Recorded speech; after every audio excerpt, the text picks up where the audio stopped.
Gede Anesta Agung. Dan ini momentum terbaik. Karena Bapak Haji Agusri tidak ngundang trio macan.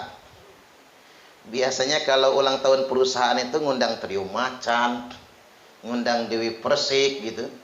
Di sini beliau ngundangnya pengajian, ngundang anak yatim, ngundang santri, ngundang kiai, ngundang ustadz. Ini merupakan isyarah dan pertanda bahwasanya usaha beliau mudah-mudahan semakin diberkahi oleh Allah Ta'ala. Allahumma amin, amin ya rabbal alamin. Ini Pak Haji Agusri sekalian minta izin. Ceramah saya ini mau saya jadiin konten YouTube. Tapi Pak Haji jangan minta royaltinya ya. Subhanallah. Nanti jangan lupa di subscribe YouTube saya, Ustadz Suparman Abdul Karim. Jangan lupa juga nonton. Tapi kalau ketemu iklan gak usah dilewatkan. Kalau dilewatkan nanti sedikit bagi hasil buat saya hanya. Ini promosi ini. Baik, tema ngaji kita pada kesempatan kali ini adalah meraih rezeki yang barokah atau meraih keberkahan rezeki dan kekayaan sejati. Wah, ini keren ini. Meraih keberkahan rezeki dan kekayaan sejati. Semua orang dapat rezeki, tapi banyak orang tidak dapat berkahnya. Ya Pak ya? Banyak orang kaya tapi rasanya miskin. Makanya pada kesempatan kali ini tema yang saya angkat meraih keberkahan rezeki dan kekayaan sejati. Bagaimana caranya? Yakni yang pertama, rezeki itu bakal barokah, kaya itu bakal sejati kalau kita tenang di hati, tenang di pikiran. Betul tidak kira-kira Pak? Ini saya penting, yang pertama ingin saya sampaikan. Betapa banyak orang itu menderita. Kaya hartanya, sumpek pikirannya. Lapang rezekinya, tapi sempit hatinya. Nah kita ingin rezeki lancar, Allah cukupkan, pikiran tenang, hati damai. Saya akan merujuk kepada sabda Nabi sallallahu alaihi wasallam, la ba'sa bil ghina limanit taqa. Tidak mengapa, kata Allah, orang bertakwa itu kaya. Tidak mengapa orang soleh itu kaya. Karena belakangan ada juga Pak orang yang terlalu supi. Seakan-akan kalau kaya itu maksiat, kalau kaya itu jelek gitu. Nah Nabi katakan nggak apa-apa kok. Orang bertakwa itu kaya bagus, orang soleh kaya bagus. Karena kalau ada orang kaya yang soleh, coba lihat anak-anak kita di pondok, siapa yang menginvestasikan rezekinya untuk memakmurkan pondok? Orang kaya. Bangun masjid bagus, itu siapa yang mengeluarkan hartanya? Orang kaya. Orang kaya yang bertakwa. Urusan agama jadi mudah gara-gara orang kaya. Makanya orang kaya yang dermawan cepat masuk surganya. Ya, mudah-mudahan kita semua jadi orang kaya yang dermawan. Allahumma amin. Tidak mengapa orang bertakwa itu kaya. Hanya saja Nabi ingatkan, as-sihhatu limanit taqa khairum minal ghina. Hanya saja sehat bagi orang yang bertakwa itu lebih baik daripada kaya. Nah, ini yang terpenting. Watibun nafsi minad di'am, dan jiwa yang bahagia, hati yang tenang, itu kenikmatan yang luar biasa. Ini nomor satu. Keberkahan rezeki, kekayaan sejati, hati dan pikiran yang tenang, jiwa yang tenang, itu bagian dari kenikmatan. As-sihhatu khairum minal ghina. Mengapa ada kalimat sehat lebih baik daripada kaya? Soalnya begini Bapak Ibu. Ini zaman-zaman pandemi, banyak orang sakit. Justru sakit yang paling tinggi di zaman sekarang Pak, gas asam lambung.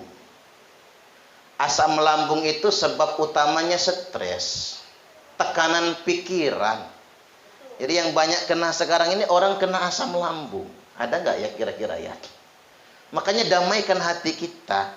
Jadi orang kena asam lambung itu bukan karena minum kopi, bukan karena makan pedas, bukan karena makan sambal balado, tapi orang kena asam lambung itu gara-gara stres, pikiran yang banyak tekanan. Makanya sehatkan diri kita. Kalau kata dokter dari Jawa Timur itu apa? Penyebab penyakit bukan makanan. Maka jangan terlalu banyak pantangan. Tapi penyebab penyakit itu pikiran. Dan pikiran yang paling membebani adalah cicilan. Setuju nggak kira-kira? Kurangi cicilan, hidup bahagia. Coba yang penyakitan itu Pak, karena kebanyakan cicilan. Ibu-ibu pengajian tuh sumpek gara-gara banyak cicilan. Kulkas nyicil, mobil nyicil, motor nyicil, seragam pengajian nyicil. Tapi nggak lunas-lunas. Itu sebetulnya manajemen hati dan pikiran. Maka kita akan kaya yang sejati. Rezeki pun akan barokah sekali. Jadi begini, saya ambil perumpamaan. Mengapa sih kaya lebih baik, sehat lebih baik daripada kaya? Ada orang kaya, rumahnya mewah, tapi serba takut. Makan nasi, takut. Sayur santan, takut. Makan sambal, takut. Daging kambing, takut. Ketiban makan tiwul. Zaman dulu yang makan tiwul itu Pak, orang nggak kebeli beras. Zaman sekarang yang makan tiwul orang kaya semua.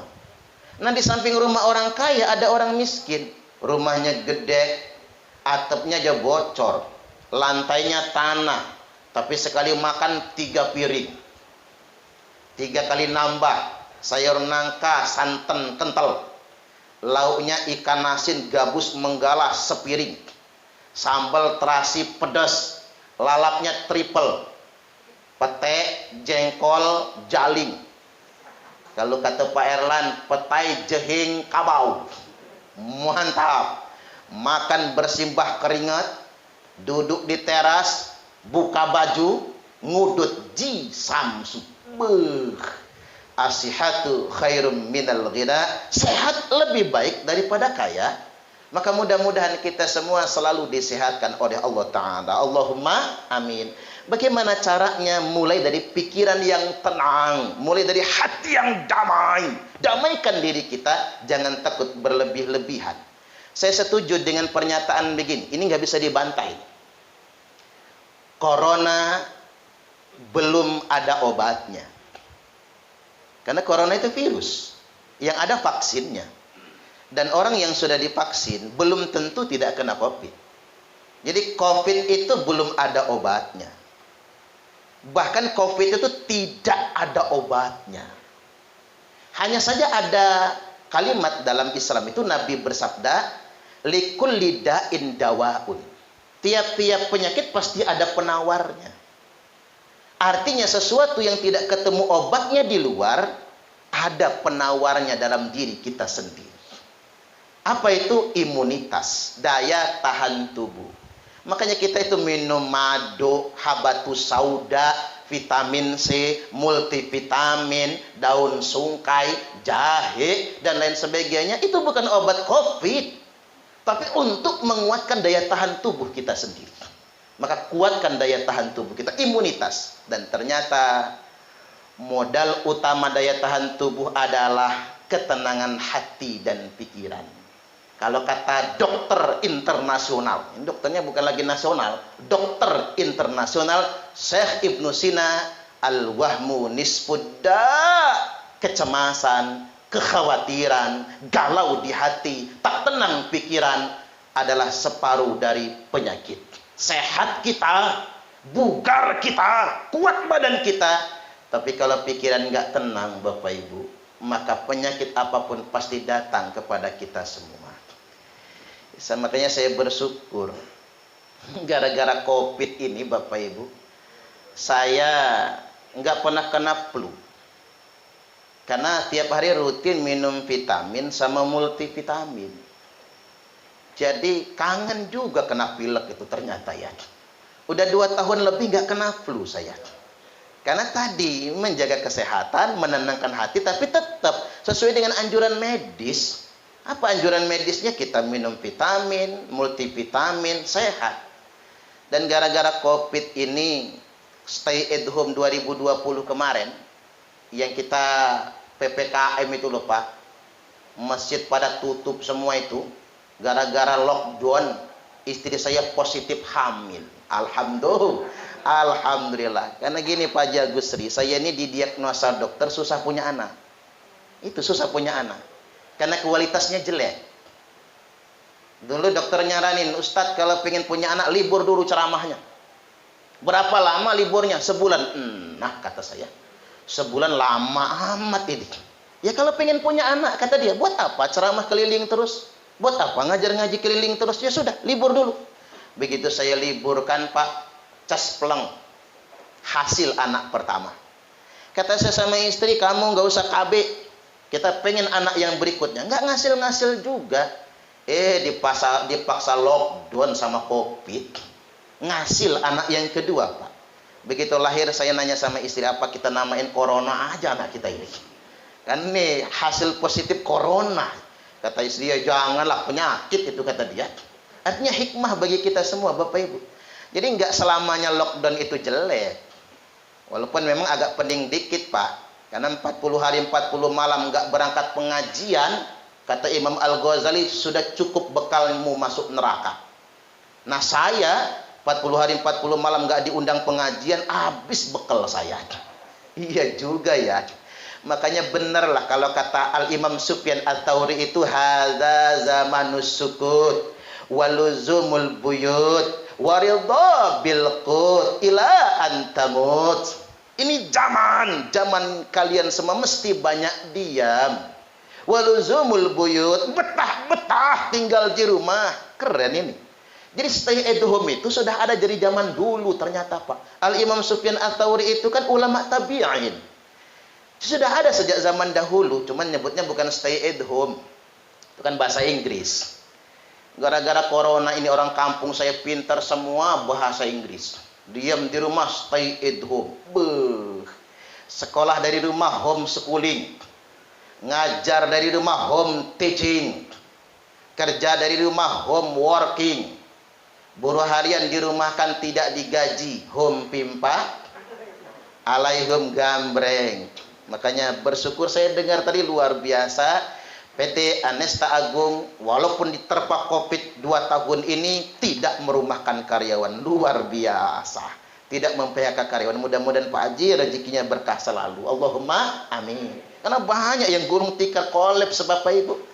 Jadi itu yang pertama. Yang kedua, agar kita mendapat keberkahan rezeki dan kaya yang sejati, qanaah. Qanaah itu bahasa Arabnya nerimo. Itu bahasa Arab nangendi itu Pak.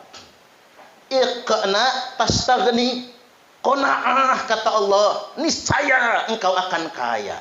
Ini hadis qudsi. Jadi kita ini nerimo apa yang Allah berikan kepada kita. Makanya orang yang paling tenang hidupnya itu orang yang nerimo. Masalah hidup manusia itu bukan tidak kaya, tapi tidak cukup.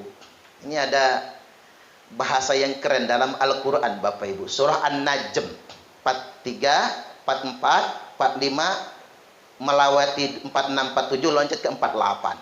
Allah Subhanahu wa taala berfirman, a'udzubillahi minasyaitonir rajim. Wa annahu huwa adhaka wa abka wa annahu huwa amata wa ahya wa annahu khalaqaz zawjaini dzakara wal untha. Loncat ke ayat 48-nya, wa annahu huwa aghna wa aqna. Allah berfirman, wa annahu huwa adhaka wa abka. Sesungguhnya dialah Allah yang menciptakan tawa dan tangis. Maka itu temenan. Tawa dan tangis. Habis ketawa ya nangis. Makanya jangan terlalu banyak ketawa. Karena ujungnya pasti tangisan. Hidup ini jangan terlalu senang. Karena ujungnya sedih. Makanya kalau anak-anak SMA yang mau study tour itu tak ceramahi dulu. Kata saya, adik-adik, jangan terlalu senang. Jangan terlalu gembira. Karena takut ada musibah nantinya. Karena ujung dari kesenangan adalah tangisan. Ujung dari tertawa yang berlebihan adalah tangisan. Karena itu gandengan. Jangan terlalu senang, tapi jangan juga nangis terus. Hidup ini pahit manis lah kayak kopi. Pahit manis, cita rasa yang sungguh luar biasa. Kemudian yang berikutnya, wa annahu huwa amata wa ahya, dan Allah menciptakan mati dan hidup. Itu gandengan. Ingat bahasanya Bapak Ibu, bukan hidup dan mati, tapi mati dan hidup. Karena awal kehidupan adalah kematian, akhirnya adalah kehidupan. Kan dulu kita mati nih, sekarang hidup. Kita hidup yang pertama, mati yang pertama, hidup yang pertama. Lalu nanti kita mati yang kedua. Setelah mati yang kedua, kita akan hidup kekal abadi selama-lamanya. Kita semua pasti akan mati, mengakhiri dunia untuk kehidupan yang kekal abadi selama-lamanya. Tapi saya dengar-dengar Pak Haji Agusri usianya udah berapa? 74 ya Pak. 74, 75, subhanallah, panjang umur. Kalau kata Mbah Maimun Zubair Al-Maghfurlah, umur umat Nabi itu, umur ajalnya 56 sampai 63. Pak Erlan tadi berapa Pak? Lah 59. Nah, dek lama lagi itu caknya. 56 sampai 63. Nah, kata Mbah Maimun, kalau sudah 63 ke 70 itu panjang umur. Jadi yang harus khawatir ini kayak Pak Haji Ismet ini. Umurnya masih di rentang 56 63, siap-siap. Iya betul. Kalau sudah 63 ke atas orang tua beliau, Pak, sudah sampai 90-an ya. Jadi saya ceramah pas naik haji orang tua Pak Haji Ismet. Jadi ceramah di Natar, haji lanjut usia tapi gagah. Ibu beliau meninggal wafat di tanah suci. Subhanallah. Sama kayak Mbah Maimun Zubair, wafat di tanah suci. Dimakamkan di sana. Ini kan luar biasa, Pak. Di usia sangat lanjut. Paman beliau Bapak Haji Dasril Sultan Bagindo, itu sehat panjang umur gitu. Kalau udah lebih dari 70 itu malah enak Bapak Ibu, anteng pokoknya. Kalau kata Mbah Maimun Zubair, umur umat Muhammad kalau sudah 63 sampai 70 lewat bakal panjang umur. Yang ketir-ketir itu yang 56 63. Tapi selama apapun kita hidup di dunia, kita semua pasti akan mati. Karena akhiratlah yang kekal abadi selama-lamanya. Tapi yang pilihan kita dalam hidup ini Bapak Ibu bukan lari dari kematian. Tapi pilihan kita dalam hidup ini memilih mati husnul khotimah. Dikasih hidup sehat, Allahumma amin. Dikasih mati husnul khotimah. Walaupun mati itu rahasia Allah, cuman saya kasih tahu dikit bocoran ya Pak. Mati itu ada tanda-tandanya. Orang yang sudah mau mati, 3 hari sebelum ajal rezekinya dicabut. Orang yang sudah rezekinya dicabut, makan apapun hambar. Kalau kata orang Sumatera, campah, nggak berasa. Nanti ngetes saja makan nasi padang itu ya Pak. Itu kalau makan nasi kotak nanti ternyata hambar, nah 3 hari lagi nih kayaknya. Kayak orang kena COVID itu kan baal, nggak ada rasa. Jangan-jangan mau mati sudah. Terus begini, orang yang sudah mau mati itu telapak kakinya melengkung. Kalau telapak kaki sudah melengkung begini, paling lama umurnya 3 hari. Coba periksa telapak kaki masing-masing. Pak Andi langsung angkat kakinya tadi. Khawatir sudah melengkung. Nah, orang yang sudah mau mati itu tulang belakangnya itu lepek. Orang yang tulang belakangnya sudah lepek, Bapak Ibu, rata dengan lantai. Duduk pun mesti cari senderan. Ke Pak Haji Ismet nyendirnya gitu banget ya. Enggak, mudah-mudahan kita panjang umur. Amin. Baik, saya lanjutkan ke ayat tadi. Wa annahu khalaqaz zawjaini dzakara wal untha. Dan Allah menciptakan manusia berpasang-pasangan, laki-laki dan perempuan. Coba, Allah menciptakan tawa dan tangis. Allah menciptakan mati dan hidup. Allah menciptakan laki-laki dan perempuan. Di ayat 48 Allah menegaskan, Allah menciptakan kaya dan bukan miskin, Pak. Ini jebakan Batman. An-Najm ayat 48 Allah katakan wa annahu huwa aghna wa aqna. Sesungguhnya Allah menciptakan kaya dan cukup. Masalah hidup manusia bukan tidak kaya, masalah hidup manusia tidak cukup. Nah, ini yang luar biasa. Maka cukupkan diri kita. Betapa banyak orang kaya tapi nggak cukup. Itu yang disebut dengan qanaah. Nerimo tadi itu. Saya ambil perumpamaan gini aja lah Pak. Kalau saya punya tabungan 1 miliar, kira-kira banyak tidak? Banyak. Woi, kalau punya tabungan 1 miliar Pak, agak males kayaknya diundang ceramah. Guyon ya Pak, nggak beneran ya. 1 miliar itu banyak betul. Tetapi kalau Khairul Tanjung Pak, punya tabungan tinggal 1 miliar, setruk dia. Alangkah banyaknya 1 miliar bagi saya. Alangkah sedikitnya 1 miliar bagi Khairul Tanjung. Alangkah sedikitnya 1 miliar bagi apa Abu Rizal Bakri. Tapi alangkah banyaknya bagi kita. Ini qanaah itu sungguh luar biasa. 2 dapat kita. Sekarang yang ketiga, agar kita dapat keberkahan rezeki dan kaya yang sejati, syukur. Ini beda-beda tipis sama qanaah. Kalau qanaah itu nerimo. Kalau syukur itu memuji-muji, menyebut-nyebut nikmat Allah dan berterima kasih kepadanya. Wa amma bi ni'mati rabbika fahaddits. Adapun dengan nikmat-nikmat Allah, semua yang Allah titipkan kepada kita, yuk kita sebut-sebut. Sebut-sebut nikmat itu, ungkapkan nikmat itu. Enggak apa-apa dalam kamar sama istri, Pak. Alhamdulillah ya mah, kita dapat ini dulu kita begini tapi dapat begini. Terus sebutkan terus nikmat yang Allah titipkan kepada kita. Bahkan boleh kepada orang lain. Bukan untuk pamer, bukan. Tapi kita memuji-muji Allah tidak ada hentinya. Karena betapa banyak Bapak Ibu orang yang risau dengan punya orang, tapi lupa mensyukuri apa yang ada pada dirinya. Makanya kata umak saya, cuman saya ini nggak bisa, umak saya itu nggak bisa bahasa Indonesia Pak. Bisanya bahasa Inggris. Kata umak saya, nah halah kinai aban berjalan, tundoi saja bayi keting. Ini bahasa Inggris Kingston Pak. King itu raja, stone itu batu, batu raja. Halah kinai aban berjalan. Ini saya terjemahkan ini, karena Pak Haji Gusri kan orang Minang. Jangan lihat awan yang sedang berjalan. Hidup jangan ngedongak ke atas, nak, kata ibu saya. Jangan lihat punya orang. Orang sudah punya bagian masing-masing. Tundoi saja bayi keting. Lihat asal kamu jempol kaki. Bayi keting itu jempol kaki, Pak. Ibu jari. Lihat ibu jari. Kata ibu saya ini yang terpatri betul di hati saya, Pak. Amedihi saruna lah lama dihi saru. Amedihi susah nak lah lama dihi susah. Amedihi miskin nak lah lama dihi miskin. Dia heran lagi. Terjemahan lagi nih Pak. Kalau kita susah nak, sudah lama kita susah. Kalau kita miskin makna, sudah lama kita miskin. Enggak tumben jadi orang miskin. Enggak heran jadi orang miskin. Enggak perlu silau dengan punya orang. Ini nasihat ibu saya keren sangat ini Pak. Dan ibu saya mengajari, walaupun miskin enggak boleh punya mental miskin. Makanya saya punya kenangan ini Bapak Ibu. Indah betul ceritanya. 2008 karena saya sudah mulai rajin ngisi ceramah di kantor gubernur Masjid At-Tanwir, ditawarkan, Ustaz, mau umroh enggak? Maulah kata saya. Cuman bikin surat keterangan tidak mampu. Nah itulah masalahnya. Saya ini walaupun miskin waktu itu Pak, rumah aja belum punya. Saya waktu itu masih ngontrak. Punyanya cuman motor, dikasih orang. Orang dermawan juga, karena kasihan saya ngajar-ngaji pakai sepeda. Dibeliannya motor. Ini saksi hidupnya Ahmad Zulkarnain itu. Dia tahu betul Pak. Motor saya dikasih orang, mereknya Fitz X motornya itu.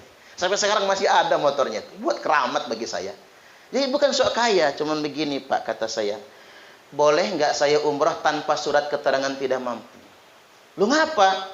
Takut permanen, kata saya. Nggak mampunya itu. Saya ini pengen jadi orang kaya juga, kata saya Pak. Takut permanen sayanya. Ya nggak bisa Pak Ustadz, itu syarat administrasi. Ya sudahlah, nggak umroh nggak apa-apa. Itu 2008 itu Pak. Tahun depan di 2009 saya diongkosi naik haji. Langsung dibayar 35 juta tanpa surat keterangan tidak mampu. Subhanallah, luar biasa. Yang ngongkosi namanya Haji Khairuddin, pengusaha tambak udang juga di Cirebon. Ini luar biasa Bapak Ibu. Artinya orang Indonesia ini kaya Pak. Banyak yang kaya, tapi mentalnya yang miskin. Mohon maaf, betul banyak orang kaya di Bandar Lampung demi dapat billing Bapak Ibu. Motor rumah tetangga yang gede geribik. demi dapat billing. Allahu Akbar. Rumahnya bagus tapi minta dapat PKH. Mental yang miskin. Ini kalau apa-apa makan di rumah makan upload, jalan-jalan ke kampung Vietnam upload, dibilang miskin marah. Nggak dapat bantuan ngamuk ke ketua RT. Ini mental yang miskin. Jadi saya kembali lagi bahwasanya yuk kita syukur yang punya kita, itu barokah dari Allah Subhanahu wa taala. Saya bahkan setahu saya santri-santri di pondok pesantren Abah Kiai Cecep Sodri itu nggak bayar itu, Pak. Bahkan ada tetangga saya anak yatim yang tangannya nggak ada itu, Pak Yai, subhanallah, itu nggak bayar, ngaji betulan. Makanya nggak salah, betul, nggak salah kita ini kalau punya rezeki ya datang ke pondok. Karena banyak betul santri-santri itu yang nggak bayar. Betul-betul ngaji. Ada yang bayar, kayak teman saya Ustadz Ridwan, yang muridnya Kiai Farid juga, yang sering saya kasih bantuan Pak Yai ya. Ustadz Ridwan itu, bayarnya berapa Pak? 80.000 sebulan. 80.000 sebulan itu makan di situ, sekolah ya di situ. Nggak ada apa-apa. Sekolah di situ, mondok di situ, asrama ya di situ. Sungguh luar biasa. Itu yang mampu. Yang nggak mampu nggak bayar sama sekali. Ini sungguh luar biasa. Artinya memang ada banyak orang yang lebih susah daripada kita semua. Kembali ke syukur tadi.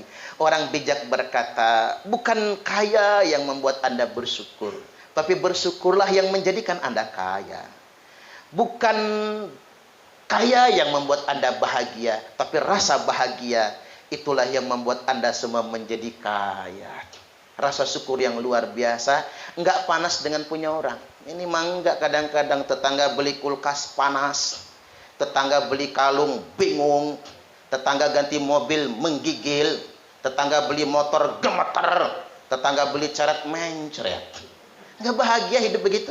Apalagi mohon maaf bapak-bapak punya bini panasan. Tinggal di perumahan kayak Pak Erlan itu misalnya kan. Panasan, Pak, tetangga ganti mobil, papa kapan? Panas. Pak, tetangga ganti motor, papa kapan? Pak, tetangga ganti istri, papa kapan? Oke, kalau mau nggak masalah. Enak betul jadi orang syukur sebetulnya. Karena saya ini belajar sama ibu saya, Pak. Ibu saya itu orang yang paling bahagia di dunia.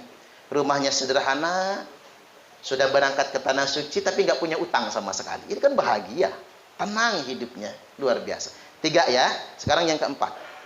Nah, masih ada waktu. Yang keempat, kalau kita ingin bahagia, bahagia yang sejati dan keberkahan rezeki, yakni perbanyak sedekah. Mana kosot sodakotum memal, sodakoh tidak akan pernah mengurangi harta. Bal yazdad, bal yazdad, bal yazdad, malah semakin ditambah dan semakin ditambah.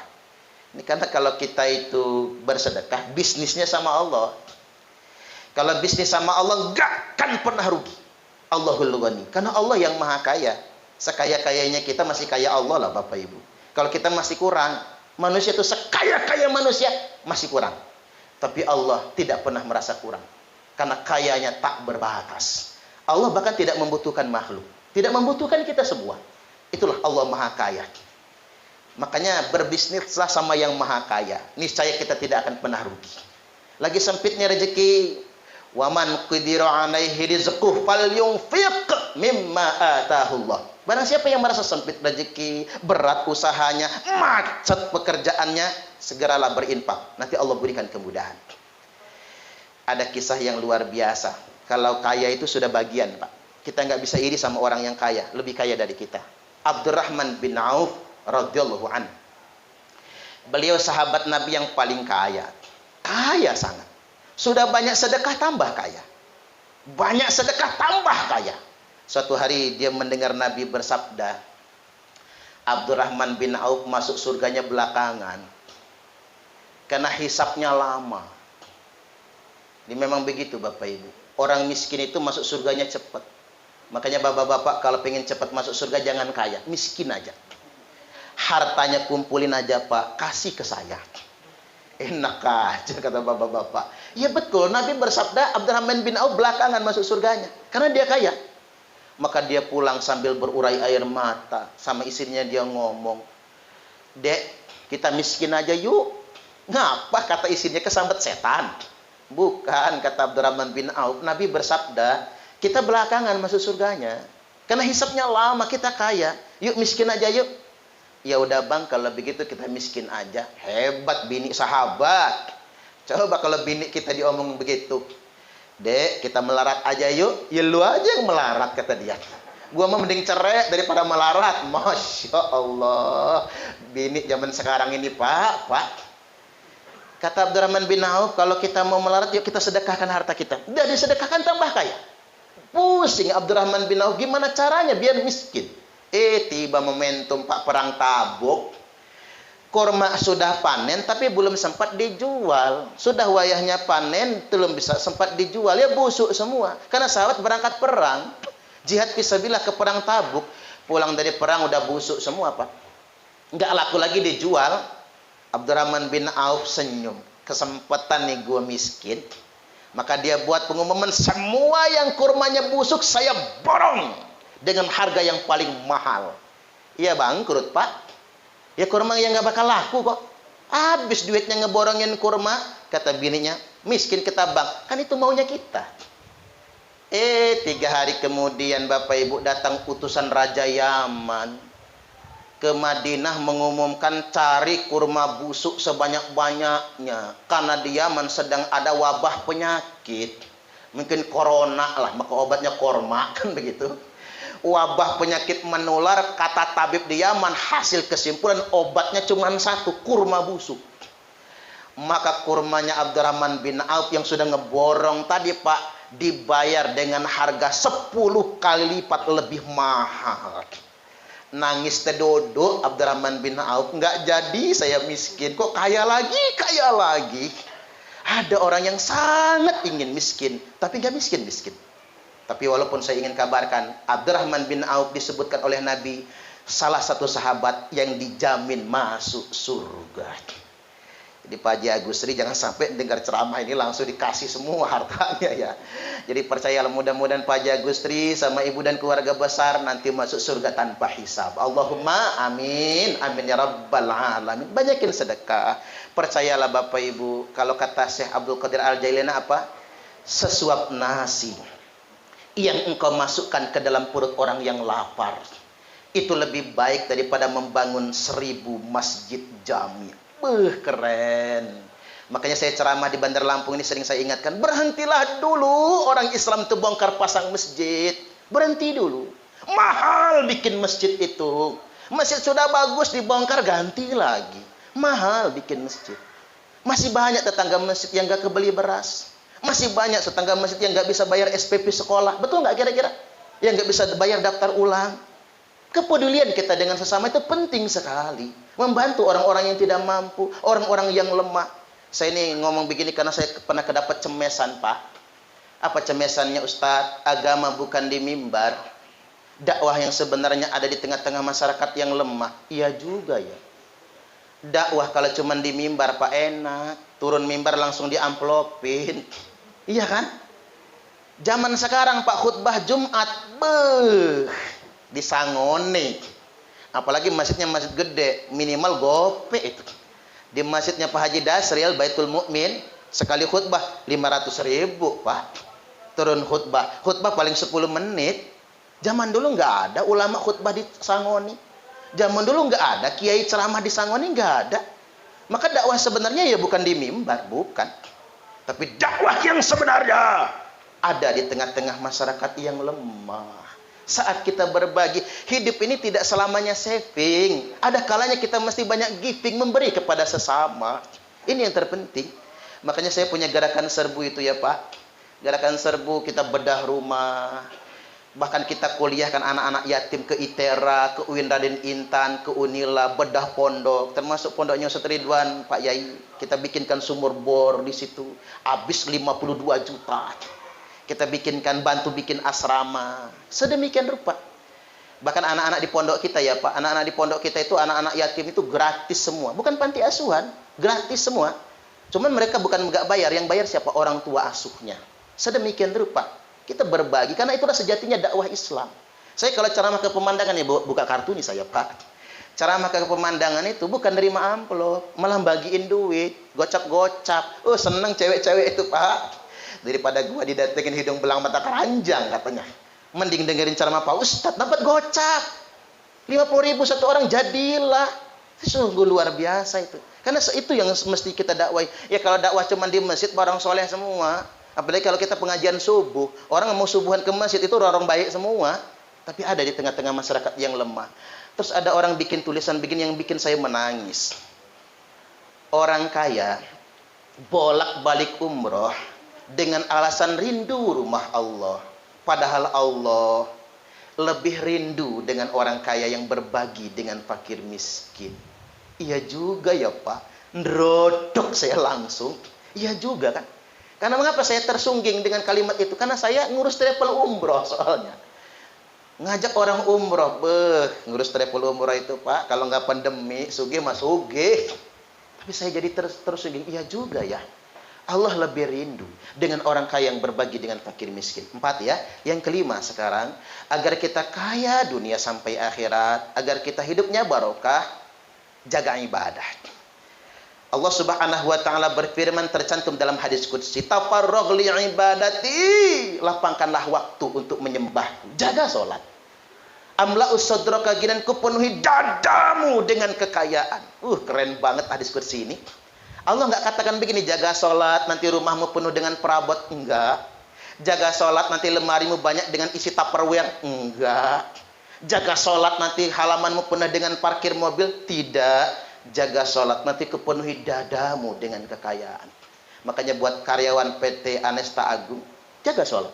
Kan gak repot Pak. Zuhur memang wayahnya istirahat. Apa sih pekerjaan yang gak ada istirahatnya? Asar kita sudah selesai kerjaan. Maghrib kita memang sudah pulang sampai ke rumah. Isya memang kita mau memulai istirahat. Subuh kita wayahnya bangun. Gak repot. Saya belum pernah ngeliat orang sholat kecapean. Ngapa Pak? Capek habis sholat? Enggak ada. Orang makan kecapean ada. Habis bakso 5 mangkok, ngap, bangun aja nggak bisa lagi. Tapi sholat nggak ada yang capek. Jangan sampai kayak kata orang sholat zuhur mepet asar. Asarnya numbur maghrib. Maghribnya mentok. Isanya ketiduran. Subuhnya kesiangan. Ketiban sholat subuh niatnya begini. Usalli fardhu subhi rak'ataini mustaqbilal qiblati qodoan lillahi ta'ala. Lo kok kodoan Pak? Jam 8 sholat subuhnya. Istrinya nyusul, apa kata istrinya? Usalli fardhu subhi rak'ataini mustaqbilal qiblati, kesiangan lillahi ta'ala. Lo kok kesiangan Bu? Jam 9 sholat subuhnya. Nanti anaknya niru, apa kata anaknya? Usalli fardhu subhi wal dhuhri wal asri wal maghribi wal isya'i. Keroyokan, oplosan lillahi ta'ala. Hancur sholatnya. Nggak bisa. Nggak akan pernah bahagia orang yang nggak sholat. Jaga sholat. Yang keenam sekarang terakhir.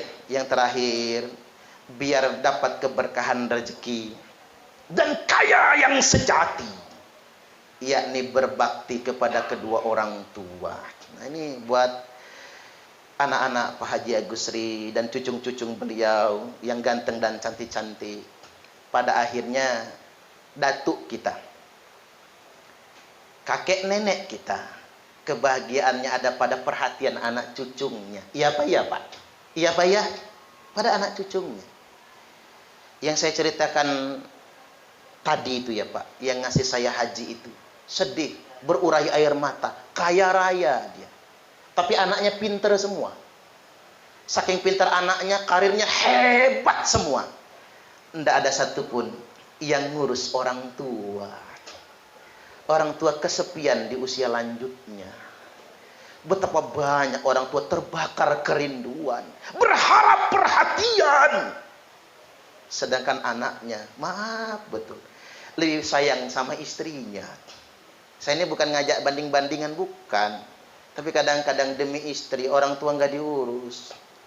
Man faddala zaujatuhu ana ummih. Barang siapa yang melebihkan istrinya daripada ibu kandungnya sendiri, fa'alaihi la'natullah, maka baginya laknat dari Allah. Kan zaman sekarang ini Bapak Ibu rahimakumullah banyak istri-istri yang mencemburi ibu kandung suaminya. Dari mana kamu? Dari tempat mama. Kelon sama mak lu sono. Jangan kelon sama gua. Sadis. Jangan sampai begitu. Di zaman sekarang ini Pak, betapa hewan peliharaan lebih berharga dari orang tua kandung. Cobalah, orang punya orang tua pikun, 3 hari nggak pulang ke rumah, umumkan di masjid. Bapak Ibu, orang tua saya hilang nggak pulang-pulang. Barang siapa yang menemukannya silahkan ambil. Sorry, katanya orang masyarakat. Coba jajal karena punya kambing nggak pulang ke rumah. Bapak Ibu, kambing saya lepas dari kandang, 3 hari nggak pulang. Yang menemukannya silahkan ambil. Berebut orang cari kambing, Pak. Ini zaman sekarang. Makanya orang bijak berkata, perlakukan orang tuamu seperti raja, maka rezekimu pun akan seperti rezeki para raja. Makanya saya baca buku Anak Singkongnya Pak Khairul Tanjung. Beliau tuh orang miskin loh Pak, tadinya.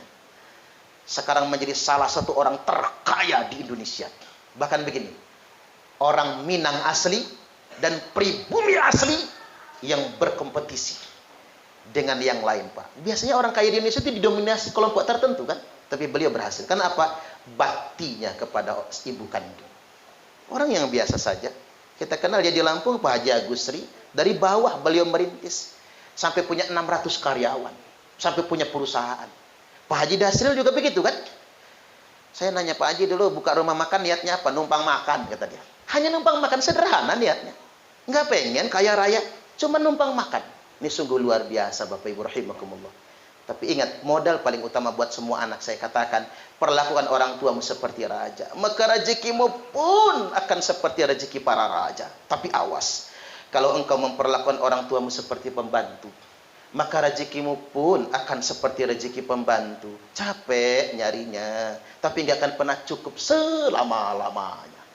Nah itu saja dari saya, kurang lebihnya mohon maaf, dan kepada Allah Ta'ala mohon ampun. Mudah-mudahan 6 perkara ini bisa kita miliki, bisa kita amalkan, sehingganya kita mendapatkan keberkahan rezeki dan kaya yang sejati. Wallahul muwaffiq ila aqwamit thariq. Assalamualaikum warahmatullahi wabarakatuh.